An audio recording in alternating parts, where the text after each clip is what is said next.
Damas y caballeros, bienvenidos a este formato que ya saben que reservamos para gente especial. Y hoy tenemos el placer de contar con José María Marco. ¿Qué tal? ¿Cómo estás? Encantado de estar aquí, Jano. Siempre es un placer estar contigo. Estás por una razón. Bueno, hay muchas. ¿Tú me dirás? Hay muchas. Estoy impaciente por conocer. Es este libro que tienen ustedes ahí en pantalla, Después de la Nación. Un libro que, bueno, tocas muchos temas, ¿eh? Muchos. Sí. Está disponible en todas sus librerías y también lo pueden encontrar en internet para los más vagos, pues también lo pueden encontrar ahí. Claro, todas muchas cosas que nos ocurren a día de hoy, que es verdad que estamos como en los debates superficiales, tienen un debate mucho más profundo, una cuestión más profunda.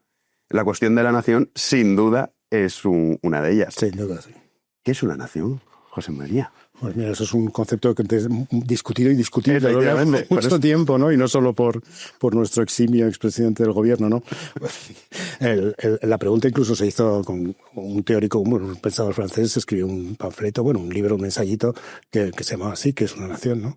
Pues una nación hombre, tampoco es tan complicado, la verdad, tampoco hay que complicarse tanto. Es un territorio delimitado por unas fronteras. Las fronteras son importantes porque delimitan el exterior del interior y además te permiten comprenderte a ti mismo. Es decir, si no tienes fronteras, si el cuerpo no tuviera la piel que cubriera y le limitara el exterior del interior, ya es bastante complicado entendernos nosotros mismos, pero sin fronteras sería peor, ¿no? Una población que tiene conciencia de serlo, de sí mismo, que tiene conciencia de ser un sujeto político, político de muchas maneras, ¿no? Pero que llamamos pueblo. Es eso, el pueblo es un conjunto de personas con conciencia de tener una identidad, ¿no? Un Estado, que es el que representa la capacidad de este grupo de personas en este territorio para autogobernarse, eso representa la soberanía nacional. Y luego un elemento muy importante que es la tradición o la cultura, ¿no? Que es el elemento siempre es el más difícil de definir, ¿no? Porque en general no todo el mundo comparte las mismas cosas. Entonces, pero los límites yo creo que dentro del sentido común están claros, ¿no? Es una tradición en la que se han unido elementos que han acabado configurando una forma de ser en la que más o menos todo el mundo se identifica, ¿no? Y que no tiene por qué ser excluyente, ¿no? en muchas cosas. Y yo creo que esos son los elementos claves de una nación. Lo que pasa es que luego, claro, hay naciones preconstitucionales, las antiguas, la España del siglo XVIII, por ejemplo, la Francia del siglo XVII. Hay naciones constitucionales, la España del siglo XIX, ¿no?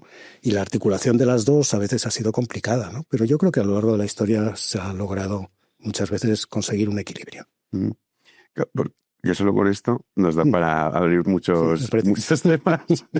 Pero aquí en España, lo vivimos a día de hoy, es que cuando te hablan de una nacionalidad, de hecho la propia Constitución reconoce diferentes. Ya, sí. Claro. Uno de los problemas que tú señalas, y estábamos comentando justo antes de empezar la entrevista, si esto se hizo de forma ingenua o por el contrario se hizo a conciencia de que, digamos, el término nación, España, para entendernos, tuviese pues un significado casi pues subjetivo o secundario incluso. ¿Tú eres partidario de que esto se hizo a conciencia? No, sí, por supuesto. Sí, no, yo creo que la Constitución se basa... Muchas veces se ha hablado se ha tratado de encontrar la naturaleza del consenso que funda la Constitución. Es decir, qué tipo de acuerdo llegaron, ¿no? Los que estaban discutiendo, redactando, negociando y al final promulgaron la Constitución. Muchas veces se ha dicho que era un consenso que se ha llamado apócrifo, que quiere decir que como hay elementos en los que es imposible ponerse de acuerdo, lo dejamos de lado. Eso pasa mucho en las empresas, en la política, en los matrimonios, en las relaciones amorosas.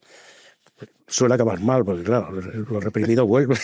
Sí, el elefante en la habitación. Sí, exactamente, sigue estando y crece, ¿no? Pero bueno, yo creo que no es un consenso apócrifo. Yo creo que es un consenso que fue un consenso explícito acerca de algo muy particular, que fue poner entre paréntesis la cuestión de la nación. La nación en la Constitución deja de tener la presencia que tenía que tener. La nación es lo que fundamenta el hecho político de una comunidad, el hecho de una comunidad política, ¿no? Por lo menos hasta ahora no se ha inventado otra. los imperios antiguamente, sí, o las tribus, pero no vivimos ni en tribus ni en imperios, ¿no? Y todavía no vivimos en situaciones de redes en las cuales el concepto de identidad nacional no cuenta, ¿no? O en ciudades puras, ¿no?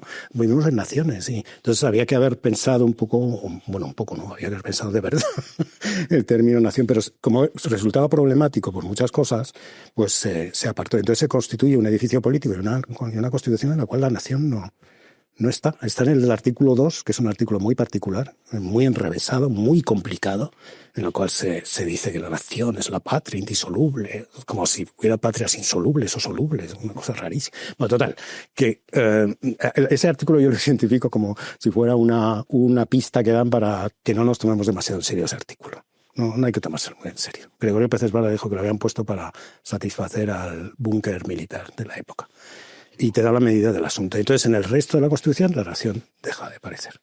Entonces, construimos una democracia sin nación. Y esa es la Constitución. Bueno, de hecho, te preguntas en el libro si se puede construir una democracia sin nación. Claro. O sea, ¿sobre qué lo construyes sin una nación? Claro, eso es el asunto. Es decir, la democracia española, que por otra parte tiene ha tenido muchas ventajas y ha aportado muchísimas cosas, una tolerancia, una riqueza, ¿no? También comparado con lo previo, una forma de vida muy atractiva. Bueno, la España de hoy es sin duda mejor que la de los principios de los 70, ¿no? Pero claro, el edificio está construido sobre algo reprimido, ¿no? Sobre algo que se ha ocultado, ¿no? Que es la cuestión de la nación, la cuestión de España como nación. Y entonces, claro, la fragilidad ha ido viéndose, ¿no? A medida que transcurría el tiempo cada vez mayor. Y ahora mismo, pues claro, nos gobiernan Puigdemont y los nacionalistas vascos. Luego te pregunto sobre esto, pero ¿crees que eso se hizo por miedo complejo o por no querer asumir, porque hablabas del régimen anterior? En realidad el régimen del 78, para entendernos, no deja de ser heredero del régimen anterior. O sea, si no se hacen las cortes franquistas el Araquiri, pues todo este proceso no hubiese tenido lugar. Que eso es algo muy particular. Cuando uno estudia las historias de los países europeos o de nuestro entorno, que dicen ahora... Sí. Bueno, eso lo decían también antes. También. Es un mal de... Te lo puedo asegurar. Dices, vale, o sea, es verdad que no hay un caso como el de España, de un dictador que se muere en la cama, un proceso de transición hacia un nuevo régimen que se hace con protagonistas que formaban parte de ese régimen. Torcuato Fernández Miranda, el propio rey Juan Carlos... En fin, Adolfo Suárez. Sí. Dices, yo no conozco caso igual de esa transición en Europa. Dices, esto se hizo vamos a alejarnos del franquismo, como si la idea de nación española fuese una cosa franquista, cosa que me parece estúpida. ¿Puede ser que vaya por ahí o no? Sí, bueno, tienes toda la razón al hablar de la excepcionalidad de la transición española. Es extraordinario el proceso. Por eso, aunque lo critiquemos, y yo lo critico muy seriamente, esta cuestión es verdad que tiene elementos extraordinariamente valiosos, ¿no? Cómo se pasa de un régimen autoritario a otro democrático y liberal sin grandes violencias, ¿no? O sea, es extraordinario, es verdad. Pero el hecho de retirar la idea de nación de los fundamentos del nuevo régimen, es decir, de construir una democracia sin nación, yo creo que sí que se hizo voluntariamente. Lo que no creo que se hiciera es, porque no se podía hacer, pero es prever las consecuencias que iba a tener. Algunas se podían prever, me da la impresión, pero bueno. Gil Robles, por ejemplo. No, Gil Robles y Torcuato Fernández Miranda, un discurso en el Senado en el que le impidieron hablar en el Pleno, tuvo que hablar en comisión, le impidieron hablar en el Pleno, habló en comisión y hizo una crítica muy dura y muy inteligente de la cuestión del Estado autonómico y de cómo iba a repercutir eso en la cuestión nacional, y no le dejaron hablar en el Pleno. Esto no lo sabía. Sí, no, eso lo sabe muy poca gente. Torcuato. Sí, porque Torcuato Fernández Miranda se da cuenta de que la deriva había empezado muy temprano a cosas muy peligrosas, ¿no? Entonces, entre mucha otra gente, ¿no? Pero Torcuato Fernández Miranda es particularmente interesante, ¿no? Y el hecho de que la UCD no le dejara hablar en el Pleno también es muy relevante. Muy sintomático. Pero entonces yo creo que primero la nación estaba contaminada, vamos a decirlo así, ¿no? Por la utilización ideológica del régimen anterior. Hay una tradición liberal que hace de la nación una entidad peligrosa, yo creo que es equivocadamente, pero una entidad amenazadora, ¿no? Potencialmente belicosa, ¿no? Y Yo creo que es un error. Las naciones, otra cosa es el nacionalismo, pero las naciones en sí yo nunca. No, vamos, bueno, pero en fin, eso es otra historia. Y luego también es el espíritu de la época un poco. Es el espíritu de los años 70, de finales de los 60, que es un espíritu de autonomía total, ¿no? De descubrimiento de una libertad sin límites, ¿no? Y de final, de romper con cualquier autoridad que sea exterior a la propia persona, ¿no? Es la época de la gran autonomía, es la gran revolución de fondo, ¿no? Que yo creo que ahora mismo se discute mucho, pero lo que ocurrió sigue siendo determinante para entender el presente, ¿no? Es la revolución antiautoritaria total, cambia todo. De la escuela, el matrimonio, la familia, el ejército, las religiones, los grandes procesos de salida de la religión, ¿no? Que han continuado. Entonces, y están en esa época. No es que estos se fumaran porros o salían. Sí, tampoco hubiera pasado nada, ¿no? Y a lo mejor hubiera sido quizás hubiera un texto. No hubiera sido un texto tan absurdo como el artículo 2, ¿no? Pero no es eso, ¿no? Pero es el espíritu de la época, un espíritu que hace que la nación, que sea mejor dejar la nación, ¿no? Y yo creo que en ese sentido sí que es un gesto voluntario. Sí. Hablábamos de Zapatero, yo recuerdo hace muchos años cuando dijo España es una nación de naciones. Se montó un gran escándalo. ¿Pero qué dice este hombre? ¿Cómo va a ser España una nación de naciones? Bueno, has hablado de las autonomías. Primero hemos pasado de las autonomías, ¿no? Ese estado autonómico, quizá la nación de naciones, y ahora estamos con el tema plurinacional. Claro. Claro, pero Zapatero en realidad cuando dijo España es una nación de naciones, oye, se ajustó al texto constitucional. Claro. Que esto es lo dramático del asunto. Sí, porque las nacionalidades, la nacionalidad en realidad es una nación en potencia, ¿no? Eso es lo que eran las nacionalidades. En el siglo XIX se hablaba de nacionalidades, pues Italia era una nacionalidad. No era una nación porque no estaba unificada, ¿no? Pero había conciencia de ser una unidad política, ¿no? Y Alemania lo mismo. Y algunas otras, ¿no? Entonces, al hablar de nacionalidades estaba sembrando la semilla clarísima de lo que es un poco asombroso, la verdad.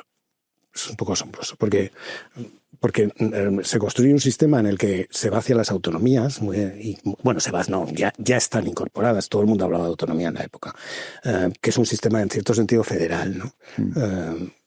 Pero claro, con un elemento muy particular, que era el nacionalismo.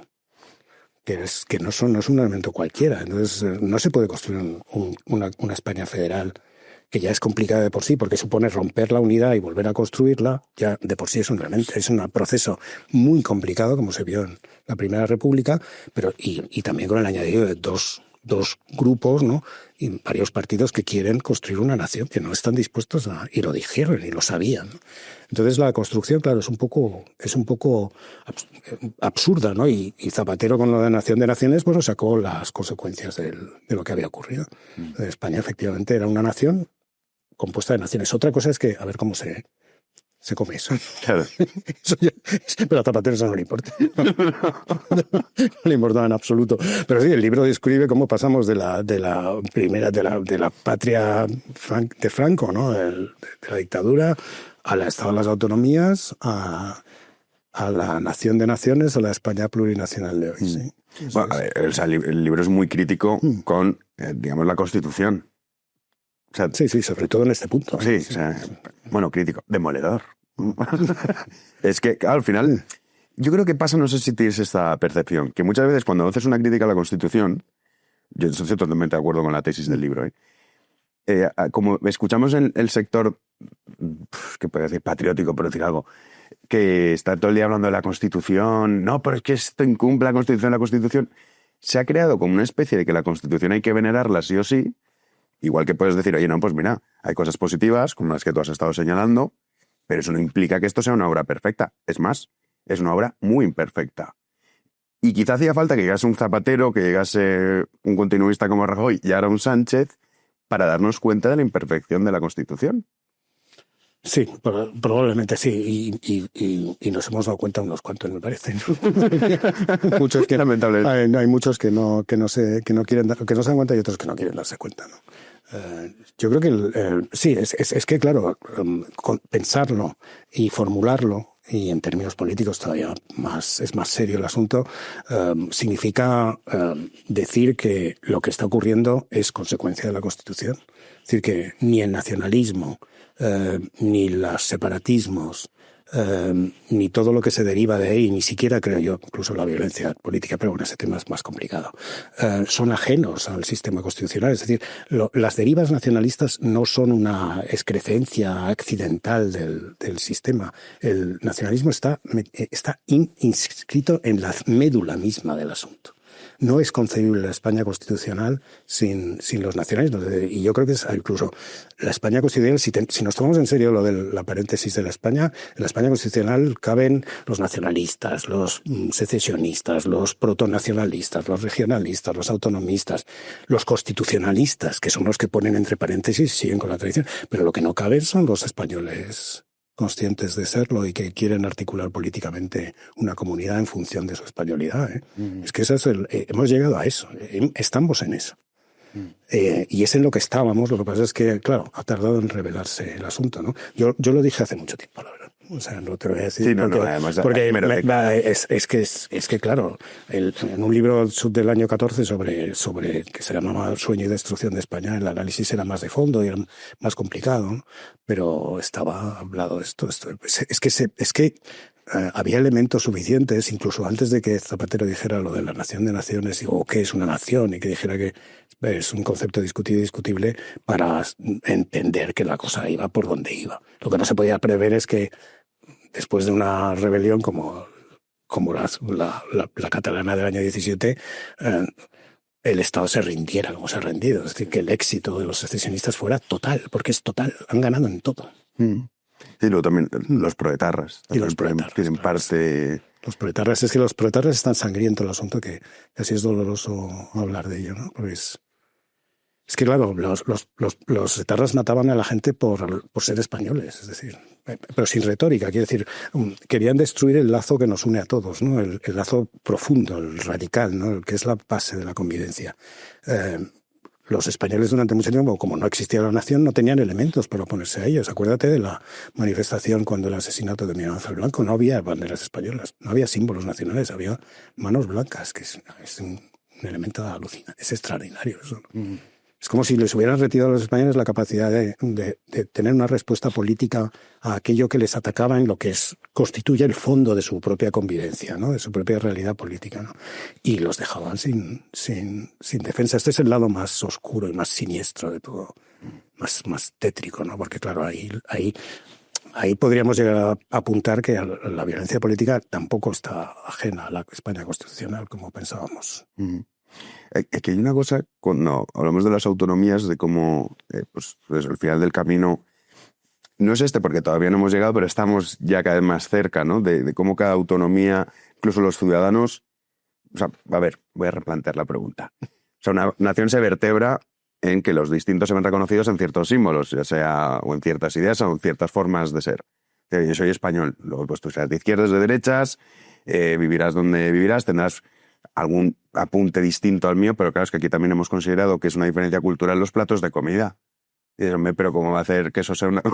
Dice, no, mira qué distinto es el valenciano del que vive en Cuenca que hace paella. Hombre, a ver, esto darlo como un símbolo de distinción cultural, en fin.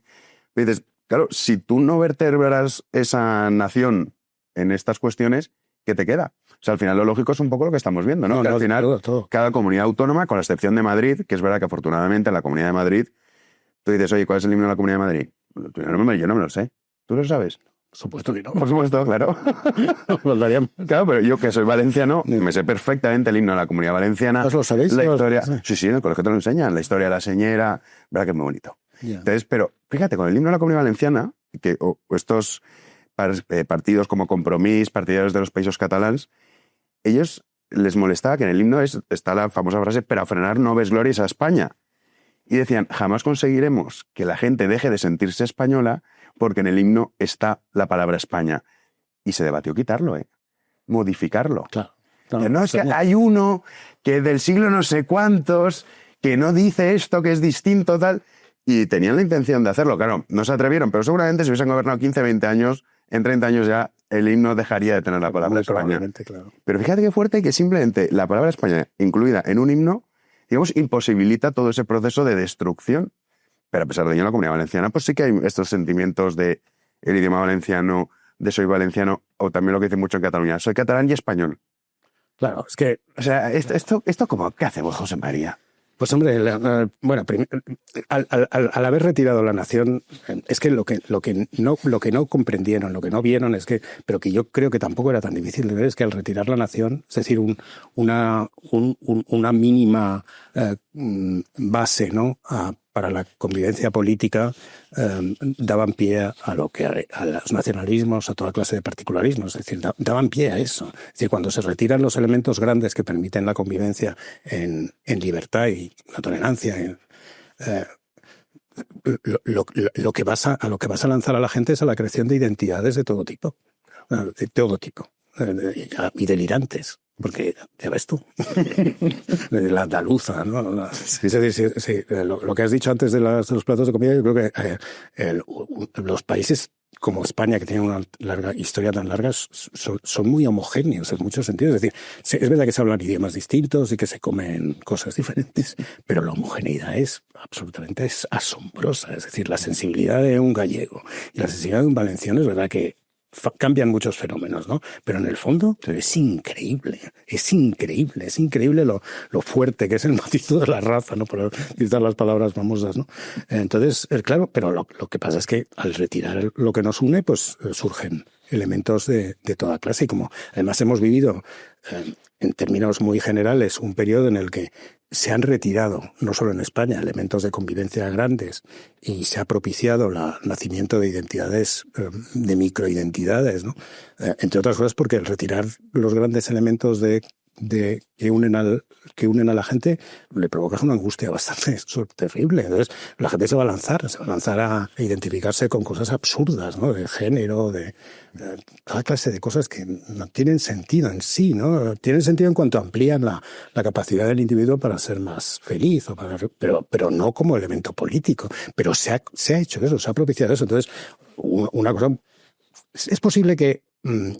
Una de las cosas que empezó en los años 70 y que forman todo este gran movimiento es que entonces se dio la primacía a la autonomía, ¿no? A la autonomía del individuo y a la autonomía en nuestro país de las regiones y nacionalidades. Y es posible que estemos llegando, yo creo que estemos llegando al final, ¿no? Hemos empezado a comprender que la autonomía del individuo y de las personas, que efectivamente está muy bien que sea muy grande, pero que tiene que ser gestionada con cuidado, ¿no? Tiene que estar gestionada. Entonces es posible que hayamos llegado a un punto en el que ya estas cosas empiecen a ser reflexionadas con ciertos elementos críticos que hasta ahora no existían, ¿no? Sí. Porque al final, uno como ser humano, ¿qué eres, no? Pues el hijo de mis padres, claro. Mi idioma, es como algo que es algo propio tuyo, que no ni siquiera lo escoges. Claro. Entonces ahí metes la semilla del veneno nacionalista. Está principalmente en el idioma, que es el momento en el que dices, no, tú es que hablas esto. Y dices, claro, pues si hablo esto, entonces ¿cómo voy a ser español? Claro. No, claro. Y dices, joder. Es que claro, el nacionalismo es una ideología. Es una ideología que funda o pretende fundar la nación en términos ideológicos. No en los términos de los que hemos hablado antes, sino en términos ideológicos. Es compatriota tuyo, es nacional tuyo, pues quien habla alemán o quien habla de raza aria pura. Porque vamos por ahí, los nacionalistas catalanes estaban fundamentados en estos. Incluso hoy, ¿no? Una raza superior al resto de españoles. El resto de españoles. Evidentemente somos inferiores a los catalanes. O a los vascos también. Por eso nos gobiernan. Esto ya es una broma de mal gusto. Pero bueno, habría que... Bueno, en fin. La religión también, ¿no? O elementos étnicos de cualquier tipo. El género, todas constituyen elementos que pueden llegar a definir un grupo identitario o bien una nación. Entonces el nacionalismo es lo contrario de la nación. Es literalmente lo contrario. Los nacionalismos a finales del XIX, siempre, que es cuando se inventaron, siempre iban contra la nación constitucional, contra la nación liberal, siempre. Por eso el error gigantesco de negar la nación en el 78, cuando precisamente lo que había que hacer es recuperar la idea nacional integradora y abierta contra la que han venido los nacionalistas, ¿no? Pero sí que es excluyente. Claro, es excluyente. Su concepto de nación es excluyente. Claro que sí. Claro, el nacionalismo español, que es un poco... No es muy complicado el tema, ¿no? Pero claro, ¿qué es nacionalismo? Si no eres católico, no eres español, ¿qué pasa? No. ¿no? Entonces, y si no hablas español, no eres español, pues hombre, resulta que no, porque los catalanes hablan catalán, los valencianos hablan su propio idioma y son españoles igual que los demás. Y entonces estamos en la invención de tradiciones que no son nacionales porque no queremos ser nacionales, queremos ser nacionalistas, ¿no? El andaluz, el habla andaluza. Sí, ahora están con esto. Bueno, en Asturias también está probable. Los Asturias han llegado más lejos. En Andalucía todavía les queda un recorrido que lo cumplirán, ¿eh? Lo cumplirán. De aquí a 10 años, si no cambia la cosa, tendremos academias de habla andaluza, porque ya hay en Asturias, ¿eh? Es curioso que incluso ya ves carteles que está exactamente igual, porque no hay diferencia. Sí, hay carteles de... 2 veces lo mismo escrito. Claro. Dice, no, esto está en español, esto está en... Pues lo que toque, pero si es lo mismo. Esa música se llama en armonías, ¿eh? Es cuando el mismo sonido se está con 2 notas, pues estamos en eso, están descubriendo eso. Estamos en esto que a mí me preocupa porque has hablado del tema de Andalucía. Ahora si quieres nos metemos con la actualidad, ¿vale? Un poco con todo esto, porque claro, aquí hay muchos responsables de que esto se haya seguido. Pero cuando hablamos de la Constitución, en el libro ya te haces una crítica, estoy totalmente de acuerdo con la tesis.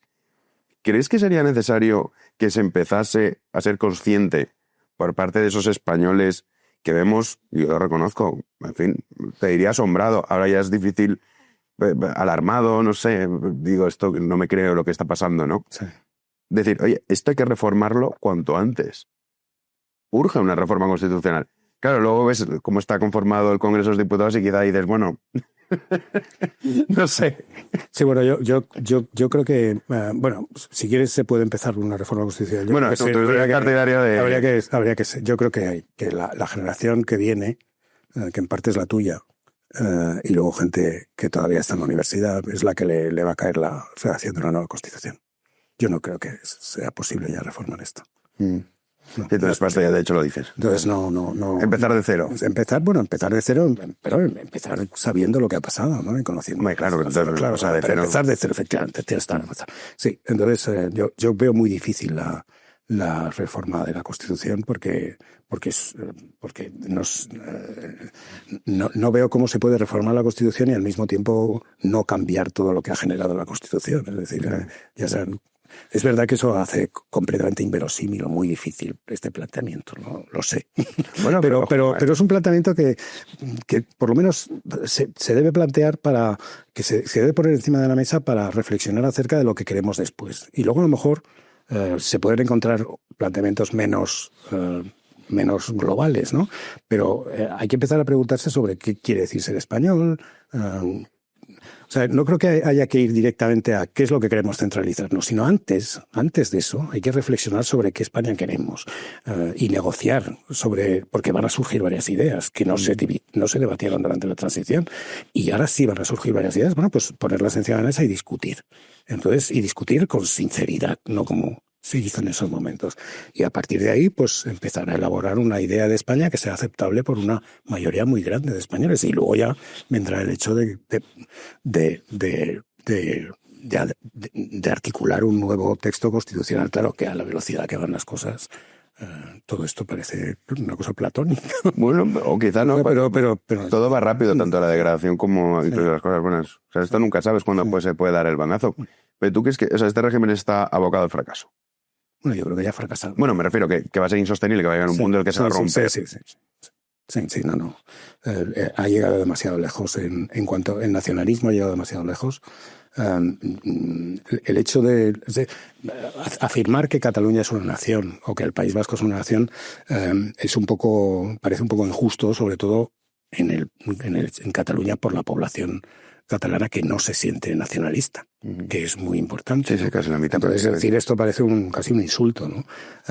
Pero es verdad que la opinión pública, una parte muy importante de la opinión pública catalana, está convencida de que es una nación. Está convencida de que es una nación. O sea, creen. Y el País Vasco pasa lo mismo. En otros registros, porque son más prudentes, después han conseguido las cosas. Bueno, por lo que sea, pero se ha llegado a eso. Es decir, y los demás no reaccionan. Al contrario, pisan el acelerador para construir identidades protonacionales, ¿no? Entonces el régimen sigue así y va a seguir así. Está quebrado. ¿Eres partidario porque esto también es una anomalía española, tener dentro del Congreso de los Diputados partidos que anhelan destruir ese Congreso, digamos, esa soberanía? ¿Tú eres partidario de ilegalizarlos? Partidos como, por ejemplo, Bildu, Junts, Esquerra. Bueno, después de la discusión a la que nos hemos referido, probablemente sí. Pero no importa, eso es una opinión personal, ¿eh? Lo que se puede concebir y que sería también posible o más verosímil que lo anterior, es reconocer la existencia, reconocer la licitud de sus demandas y de sus propuestas, pero no hasta el punto que puedan comprometer aquello mismo que les sustenta, es decir, que es la idea nacional. Entonces ahí hay un elemento, vale, reconocemos que podéis existir, porque todo el mundo tiene derecho a decir lo que quiera, pero lo que no tenéis derecho de ninguna manera es a poner en cuestión real esto. Y eso es que la Constitución abre esa posibilidad y luego la cierra, es decir, crea un sistema bloqueado. Es que no tiene sentido. Entonces, ¿cómo se consigue esto? Pues eso solo se conseguiría con una nueva actitud en la cual fuera posible que los partidos nacionales, que no se llaman nacionales, se llaman estatales, ¿no? Lo cierto. Pero que los partidos que por fin habrían llegado a concebirse a sí mismos como nacionales, pues lograran pensar en términos nacionales y no solo en términos de política concreta, rápida y tal. Ese es un elemento muy importante, es decir, recuperar un cierto patriotismo, ¿no? Y luego a partir de ahí, una vez recuperado el patriotismo, porque es que esta es la cuestión, es decir, solo la existencia de una base común permite el diálogo. Es decir, al sustraer la palabra nacional, en vez de favorecer el diálogo, lo que se ha acabado haciendo es imposibilitándolo. Es decir, hay un consenso muy profundo acerca de que la nación española tiene que ser apartada, y ese consenso muy profundo, esto es un poco paradójico, pero es la realidad, es decir, ese consenso muy profundo es el que impide a los grandes partidos llegar a un acuerdos grandes sobre la necesidad de no caer en manos de los nacionalistas. Es decir, cuando no se tiene mayoría absoluta, un partido nacional debería tener la capacidad para gestionar la situación de tal forma que no llegara a ser necesario conceder a los nacionalistas todo lo que se les ha concedido. Claro, entonces, pero eso necesitas sentirte español, necesitas tener la base nacional, eso es lo que ha faltado, ¿no?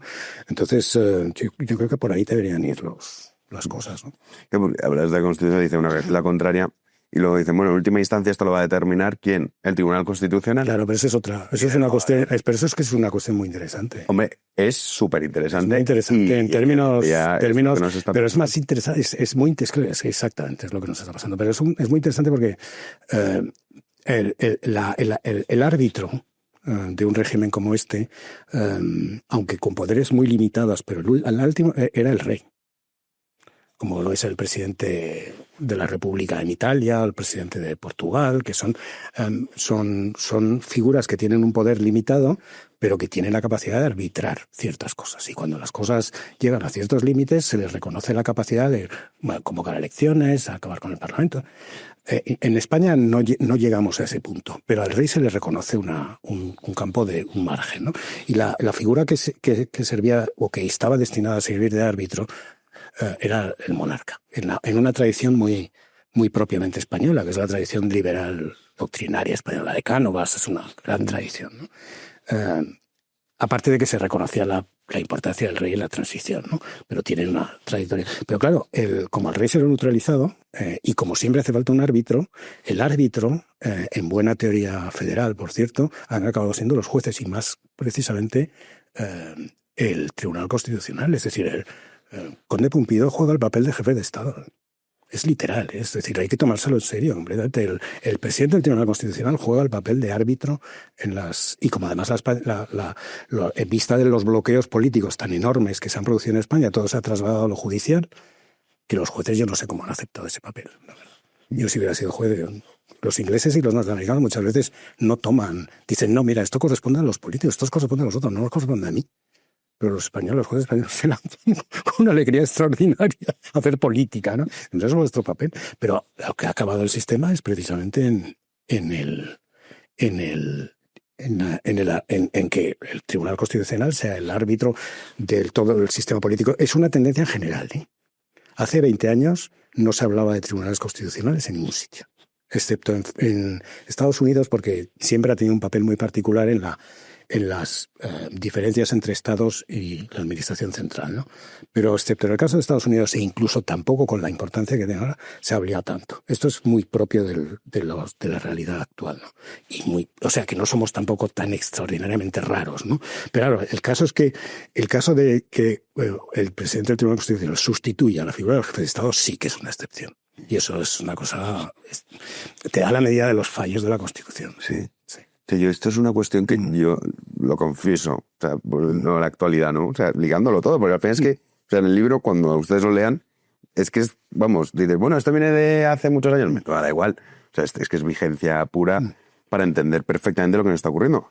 Y a mí me explota la cabeza cuando veo a la derecha que sale, no, en la Constitución, digo, pero vamos a ver. O sea, tú estás criticando, por ejemplo, la ley de amnistía, porque la ley, que a mí me pone muy nervioso, es el argumento legal. De no, es que lo dice la ley. A mí me da igual lo que diga la ley, vamos a juzgar si está bien o está mal. Si tú estás diciendo que la amnistía es inconstitucional, todo tu fundamento es ese, no es lo que supone, sino es que no se ha seguido el procedimiento legal. Cuando llegue Conde Pumpido, que hemos anunciado recientemente que lo harán en verano, cuando estemos despistados en los chiringuitos, dirán, oye, por Dios, lo avalará. Dices, ¿qué argumento te va a quedar a ti para estar todo el día diciendo la Constitución, que además también generas un argumento que es estúpido y que luego va a jugar en tu contra? Porque tú estás vendiendo todo el día la Constitución como solución y como problema. Dices, esto no puede ser, es el problema. Porque esto al final va a ser Conde Pumpido y unos cuantos más los que lo van a determinar. ¿Qué vas a decir después de esto? Cuando el Constitucional diga la amnistía es constitucional, la amnistía. Bueno, empezamos a llegar al asunto porque ya ahora mismo has visto, tú que sigues en la actualidad, sí, más que yo, pero vamos, que la sigues de verdad, has visto que los tribunales andaluces ya van a apelar al siguiente punto. Es decir, que el constitucionalismo se encuentra con que los propios jueces ya no creen en la Constitución y apelan a un tribunal exterior. Sí, Europa.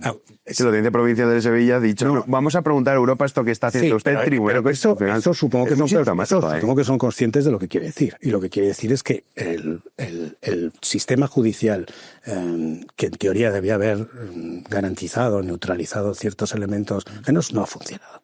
Entonces, pero es que ni siquiera funciona el Tribunal Constitucional, es decir, ya no se le reconoce. Entonces, eso quiere decir, eso, si se lo toman en serio, que no sé si se lo tomarán en serio, pero si se lo toman en serio, de verdad, eso significa que el sistema está, si no muerto, muy tocado. Pues claro, si ya no reconoces al Tribunal Constitucional, que es lo que tú dices, pues algo.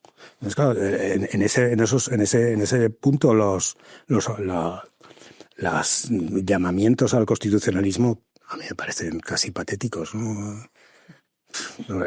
Bueno, es que acuérdate de la manifestación del 8 de octubre, ¿no? En contraste con la la posterior al asesinato de Miguel Ángel Blanco, y Barcelona se inundó de banderas nacionales, ¿no? Que no llaman banderas nacionales, por la Constitución hablan de bandera española. Es decir, le quita el nombre nacional.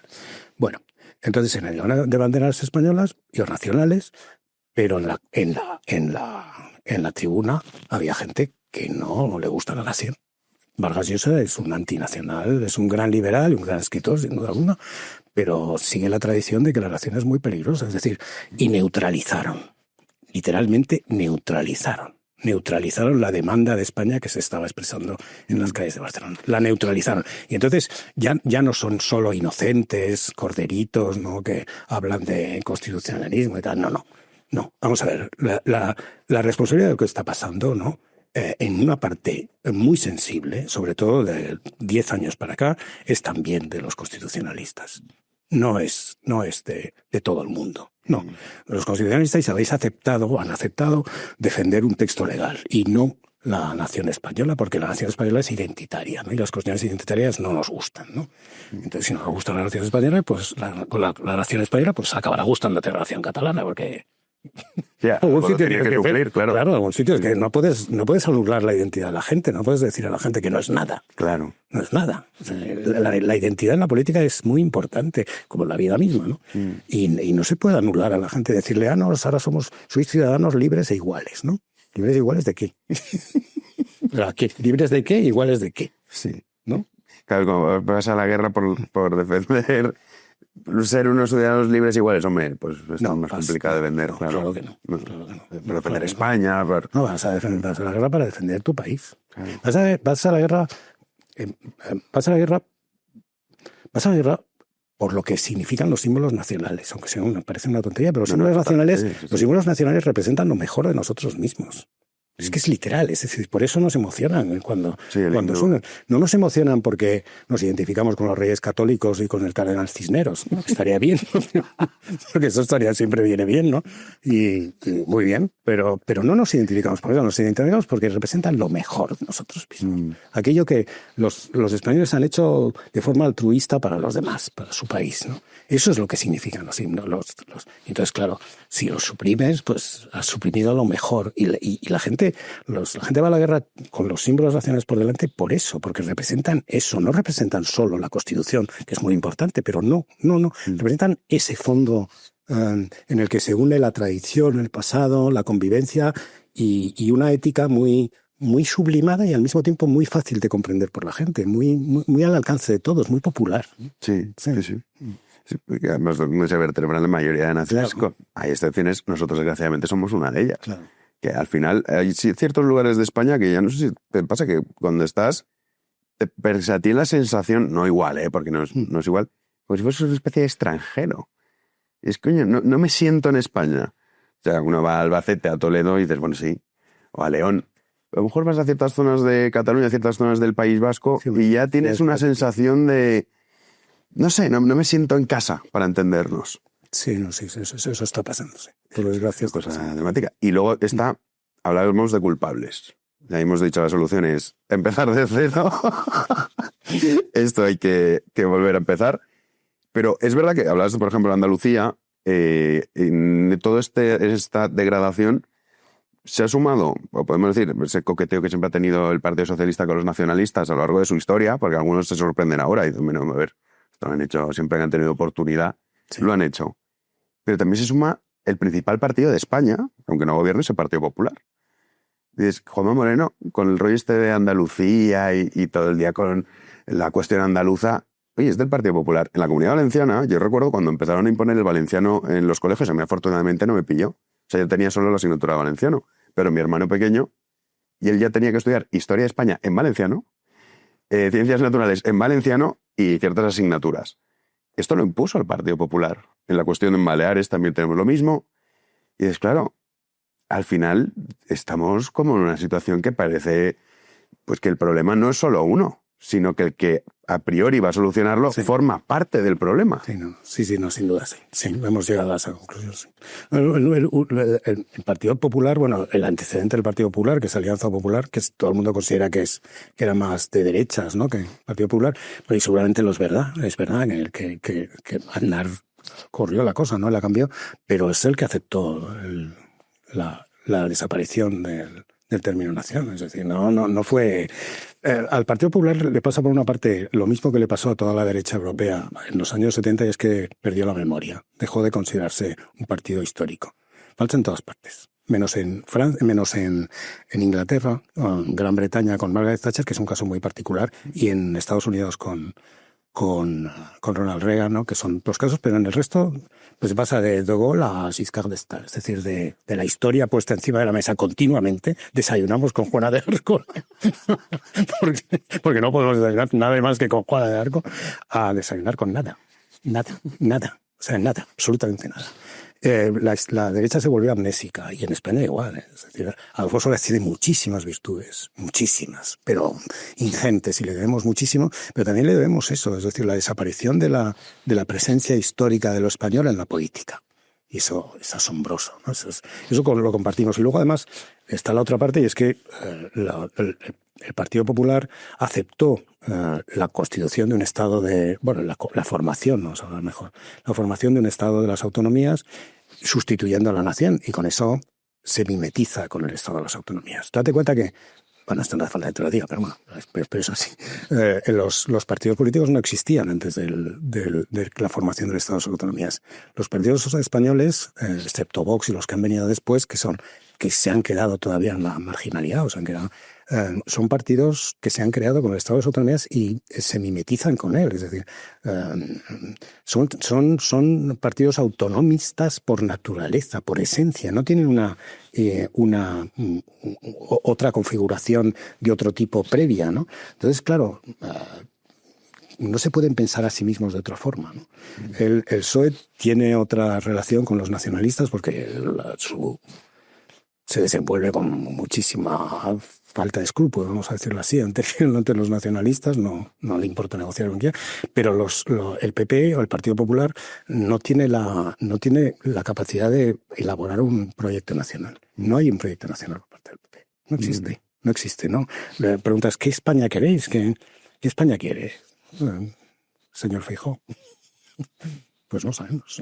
No lo sabemos, ¿no? El único que tuvo que cambió este asunto, a mí me parece que fue Aznar en el 96 y en el 2000, ¿no? Y eso que propuso los Aznar, a pesar de todas las dificultades, a pesar del pacto del Majestic, a pesar de todo, la gente intuyó, los españoles intuyeron que había algo distinto, ¿no? Que Aznar les proponía algo distinto y por eso, mi hipótesis es que por eso tuvo una mayoría absoluta.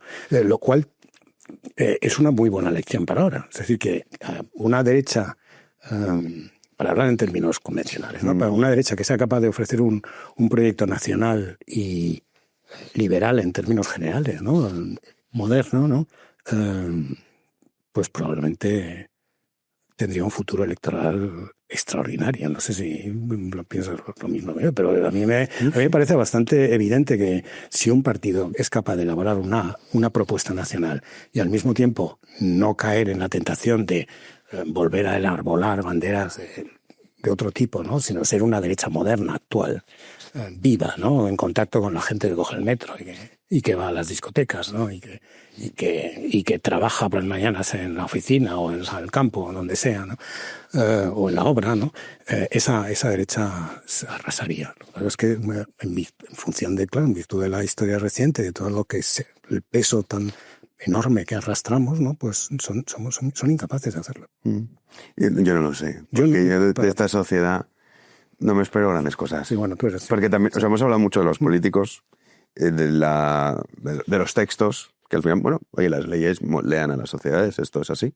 Muchas veces las sociedades cambian de arriba a abajo, no de abajo a arriba, que como muchas veces se dice, y no necesariamente. Pero yo esta sociedad, no sé qué opinión tienes tú al respecto, y digo, es una sociedad inerte que le importa absolutamente nada. O sea, que están ahí, no se escandalizan por nada, temas que son fundamentales pues les aburren, o sea, están no sé, asumiendo la pobreza cada vez mayor, la falta de futuro, una especie de resignación que dices, bueno, no sé, esto a mí me preocupa muchísimo, ver una sociedad en la que no hay entusiasmo por el futuro.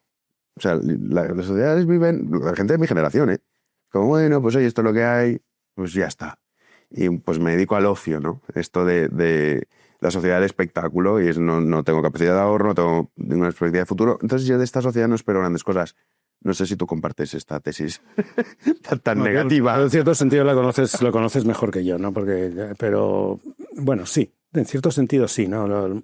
El principio populista con el que a mí el populismo no me parece tan mal como me parece a la mayor parte de la gente. El populismo es una cuestión central en la democracia y que debe ser tenida en cuenta, ¿no? Pero es verdad que estando en contacto con la realidad, compruebas que las élites no son tan distintas del resto de las sociedades, ¿no? Y que si tenemos unas ciertas élites, pues a lo mejor es porque la sociedad es lo que quiere. De todos modos, es verdad, seguramente es cierto, pero también es verdad que a los españoles no se les ha suministrado nada distinto. Es decir, no se les ha dado material suficiente como para elaborar otras cosas, ¿no? La experiencia más concreta que tengo eso es la enseñanza, ¿no? Y las clases en la universidad. Y en muy poco tiempo, no cuando imponías doctrina, ¿no? Sino cuando lograbas que la gente empezara a pensar por sí misma, que tardabas 2 meses aproximadamente. No era rápido, porque la gente tampoco es tonta, ¿no? Y los chicos no son tontos en absoluto y se toman las cosas en serio. Pero cuando empezaban a pensar por su cuenta y a ser capaces de elaborar algo importante, llegaban a conclusiones nuevas con cierta... Vamos, que había que tenerlos en cuenta, que no era... Entonces, bueno, es verdad que vivimos en una sociedad muy adocenada, ¿no? Incluso aborregada a veces, ¿no? Y que no quiere responsabilidades, que tiene pánico de que le señalen, ¿no? No quiere de ninguna manera comprometerse con nada, ¿no? Entonces hemos llegado a un punto muy sobrecogedor, casi la gente está dispuesta a dialogar con todo, ¿no? Pero también es verdad que no se les ha dado nada, es decir, desde la derecha, para seguir hablando así, la derecha nunca ha tenido una política cultural propia, nunca. Desde que cayó el nacionalcatolicismo a principios de los 60, no ha habido una política cultural de la derecha. No la ha habido, literalmente. Y cuando la ha habido, la derecha... Ha sido casi peor, ¿eh? Sí, ha sido casi. Sí, mejor no hagas nada. Sí, no, pero... Si lo que hacen es esto, mejor no hagas nada. Sí, pero vamos, pero que cuando ha habido elementos posibles, la propia derecha ha reaccionado con pánico, con auténtico pánico, incluso con odio hacia quien lo proponía. No te puedo hablar con cierta experiencia del asunto. Entonces, claro, una sociedad que desde el año 65 hasta ahora son, ¿cuántos? Son 50, 60... Más de 60 años. 60 años. 60 años. De que 60 años no ha recibido más que un mensaje y no tiene visas de que vaya a recibir otro de aquí a el próximo futuro. Pero también reacciona como reacciona. Es decir, la gente no puede estar inventando su propia realidad. De hecho, a mí me parece milagroso días estos de que te acuestas tarde, estás ahí pues, escuchando música y fumando, y si en realidad, claro, te pones a pensar, hablabas de la cultura o lo que llaman ahora guerra cultural, ¿no? Lo que es un milagro es que todavía quede media España, digamos, sin contaminar, digamos, hasta el punto de odiar su propia nación. Sí. Eso es lo milagroso en realidad. O sea, si tú vas a pensarlo y dices, coño, no tendría por qué. O sea, porque es lo que tú dices, que herramientas, o sea, ¿dónde han estado, digamos, siguiendo o estas ideas, estos valores morales? O sea, que todavía quede media España sin corromper, me parece un milagro increíble. Sí, eso es la otra parte. Es decir, y me parece... Para dar un motivo de esperanza. No, es que yo también estoy de acuerdo. Es decir, lo que pasa es que, claro, hasta hace relativamente poco tiempo había manifestaciones, ¿no? Pero ya nadie se atreve a convocar manifestaciones porque ¿para qué sirven las manifestaciones? Es decir, es casi una frivolidad. Vas a manifestarte a civil y luego te vas a tomar el vermut. No, o sea, si te vas a misa ya es para el colmo, ¿no? Ya es para decir, bueno, es que no crees en nada. Deja de hacer eso. Entonces, claro, no puedes ya movilizar a la gente porque la gente ya se ha dado cuenta de que la movilización no le lleva a ningún sitio. Entonces, claro, estamos en un callejón sin salida en ese aspecto. Bueno, a ver los jóvenes. A ver. Para acabar, José María, no me resisto a preguntarte por Pedro Sánchez. Pero claro, yo recuerdo que hace no tantos años, decían, hombre, no, ¿cómo va a pactar el PSOE con Esquerra? Y dices, bueno, ya lo habían hecho en Cataluña. Sí, pero eso es distinto, te decían los grandes analistas políticos de este país. Decían, claro, en Cataluña se entiende, pero esto a nivel nacional supondría un varapalo tremendo en las urnas. Oye, pactaron. Y fuimos a las urnas. Y tampoco les penalizó tanto. No. Entonces dices, oye, Sánchez quizá, no sé si tú eres de la tesis esta de Pérez Reverte y otros tantos, de que es un genio, bueno, en fin, lo nunca ha visto, o si por el contrario, yo sí que le concedo una virtud, y es que se ha dado cuenta del fanatismo o de el votante incondicional del PSOE y de la estupidez también. Porque dices, oye, pues esto va contra tus propios intereses. O sea, yo, un catalán puedo llegar a entender que de forma egoísta un vasco diga, bueno, como a mí esto me beneficia, que les den al resto. No lo comparto, pero puedo entender ese razonamiento. Pero fuera de esas regiones, o sea, que tú estés a favor de que vayan contra ti, me parece, no sé, ¿cómo es esto posible? Es que el PSOE ha dado personajes extraordinarios en los últimos tiempos. Bueno, siempre los ha dado, la verdad. Hay una línea que nadie ha captado entre el ministro de Fomento, ¿cómo se llama? El que está... Ábalos y Prieto, por ejemplo. Es la misma figura. La misma. Es decir, se repiten arquetipos, o por no decir otra palabra más racial, en el PSOE que son característicos. Es decir, D'Alessio Prieto es igual que José Luis Ábalos. Lo mismo. Representan lo mismo. Y todo con esa cosa muy socialista del el hombre natural, ¿no? Es el hombre previo a la cultura, ¿no? Casi. Es decir, es el hombre con el que todo el mundo se puede identificar, ¿no? Pero bueno, dicho esto, pues quiero decir que en la cultura del PSOE hay elementos que no se han analizado a fondo y que se deberían analizar. Que la expresión esa del PSOE State of Mind no refleja, pero se queda en el costumbrismo. Sí. Hay que ir más lejos y más a fondo, ¿no? Entonces, ese núcleo de adhesión incondicional que consigue el PSOE, que es una cosa muy particular. muy particular que no se encuentra en otros partidos socialistas del mundo. Se derrumban, se van, desaparecen. Entonces aquí no. Entonces eso hay que tener en cuenta eso, ¿no? Que es muy relevante. Y luego hay que tener en cuenta que la situación política, tal como se ha ido configurando, en cierto sentido llamaba a que surgieran personajes listos, inteligentes, muy oportunistas, que vieran que captaran la oportunidad para rentabilizar una situación que ellos no han creado, que es ya la España plurinacional. Entonces, en cierto sentido, Sánchez es la consecuencia lógica de una realidad que existía previamente, ¿no? Apoyada además en esta adhesión incondicional del núcleo socialista que se extiende a buena parte de España. Es decir, yo no creo que sea un genio, yo creo que es un oportunista inteligente, o listo por lo menos, ¿no? Y que ha sabido captar la situación y que sabe aprovecharla. Y pues esto puede ser un tema para un libro. Sí, pero bueno, eso lo escribes tú. De la PSOE. No, pero es que es verdad que es increíble. Yo puedo comprender una persona de izquierdas, oye, el ser humano no vamos a pensar todos igual, imagínate qué aburrimiento, si todos pensamos lo mismo. Dices, vale, pero los límites morales, yo no puedo entender cómo un votante no penaliza que unos tipos pacten con los que han estado asesinando a sus propios ciudadanos, que el puro azar podría haber hecho que fuese él mismo o su padre el que hubiese muerto. Y esto no lo comprendo. Me parece una crisis moral tan salvaje que digo, mira, es que esto ya... No estamos hablando de ideología ni nada de esto. No, vamos a algo mucho más previo. Y es que tú no penalizas que estén gobernando sobre ti los verdugos. Y es increíble. Y esto no lo puedo entender. Bueno, lo entiendo. Digo, claro, es una crisis moral salvaje la que padece el pueblo español.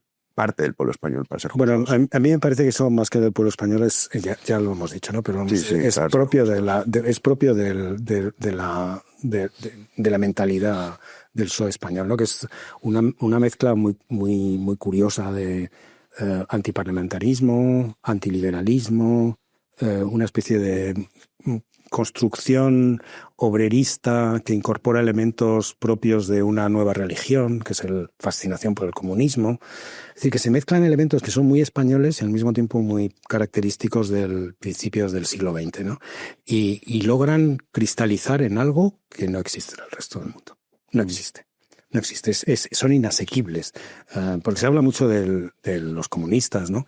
Pero los comunistas, que son fanáticos, y fueron unos fanáticos capaces de las atrocidades mayores, y no solo capaces, sino también de inmolarse, ¿no? En virtud de una especie de comunidad comunista ideal, ¿no? De fraternidad perfecta, ¿no? Pero incluso ellos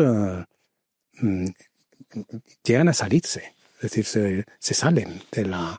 hay muchísimos comunistas que se salen, que entran en crisis, que critican, se hacen autocrítica de verdad, no la autocrítica impuesta por el PC. Muchísimos ejemplos, ¿no? Los partidos comunistas se destruyen en función de nuevos elementos que salen, ¿no? El Partido Socialista es completamente inasequible a eso. Inasequible. Desde la escisión de los años 20, que el Partido Comunista, no ha habido más escisiones en el PC. No hay escisiones. Incluso las que hay se reintegran, como las del PSP y todo eso. Todo se reintegra en función de corrupciones infinitas, por supuesto. Eso es un colmo muy propio. De la PSOE. La PSOE, sí. Que se debería llamar. Que se debería llamar la PSOE. No es un partido, es otra cosa. Es otra cosa. Efectivamente es otra cosa. Tienes toda la razón. Pues nada, José María. Oye, un gusto tenerte aquí. Ya habías venido en Libertad, es verdad que estábamos en la mesa, ahora estamos en este formato. ¿Qué te parece más moderno? Me parece fenomenal. Muy cómodo. Sí. Acabas recostado un poco más. Sí, te vas veniendo abajo. Sí, te vas veniendo abajo. Sí, tienes que ir recomponiendo la postura, pero bueno. Muy bien, muchas gracias a ti. Muchas gracias, Jano. Recordamos, tu obra después de La Nación, bueno, tú no, tienes muchas. O sea, la más reciente. No. Que está disponible en todas sus librerías y también para los más vagos lo tienen en internet. Vamos a dejar de hecho el enlace de Amazon. Muy bien. ¿Qué te parece? Claro, me ha encantado. Muchas gracias. En la descripción. Muchísimas gracias. Ahí está, para que son 3 clics. No, ay, es que tengo que ir. Tres clics. Tres clics. El libro, por una vez me ha salido un libro que no es demasiado voluminoso. Eso que también es interesante, porque es el final de un largo ciclo de reflexión sobre la nación, entonces podía hacer un libro corto y lo he aprovechado. No, pero está muy bien porque todo está ahí condensado estupendamente. O sea que mil gracias por la visita. Muchas gracias a ti. Y nos vemos cuando tú quieras. Pues nada. Ya sabes que es tu casa. Muy bien. Tú cuando te apetezca, aquí estamos. Muy bien. Gracias, Jano. Y a todos ustedes ya les emplazo para una futura entrega, no sé con quién ni cuándo, pero llegará. Como siempre, muchísimas gracias por estar ahí.